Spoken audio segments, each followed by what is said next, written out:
Meow, my friends. North Korean troops have crossed into Ukraine, marking their first rodeo outside the Hermit Kingdom since the Korean War. Approximately 11,000 of Kim Jong-un's finest have joined Putin's circus, thanks to a dodgy strategic partnership treaty signed in June 2024. It's like a bad episode of Dictators Gone Wild, innit? But hold on to your whiskers, because our very own President Trump has gone and mucked things up again. He's ordered the disabling of F-16 jamming devices, which is about as smart as using a cat flap to stop a Rottweiler.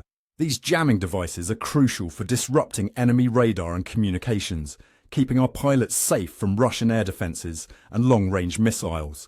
Without them, Ukrainian pilots are about as protected as a mouse in a room full of hungry cats. Meanwhile, Russia's been playing a game of bombs away with cluster munitions, turning Ukrainian towns into something resembling a half-eaten can of Whiskers.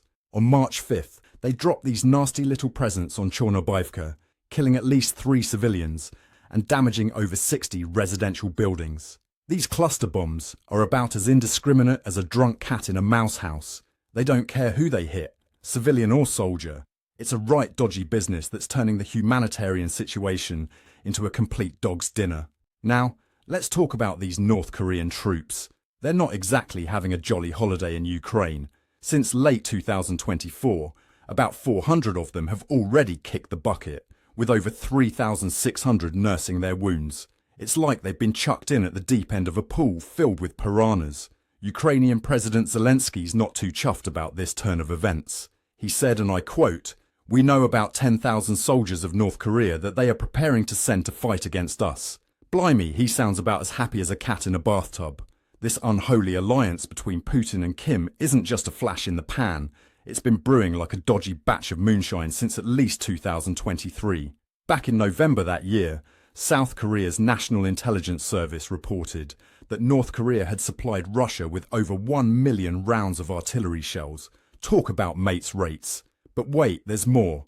On February 20th, Russia decided to throw a proper tantrum, attacking 118 Ukrainian towns and villages in a single day. It's like they're trying to set some sort of twisted world record for being the biggest prats in history.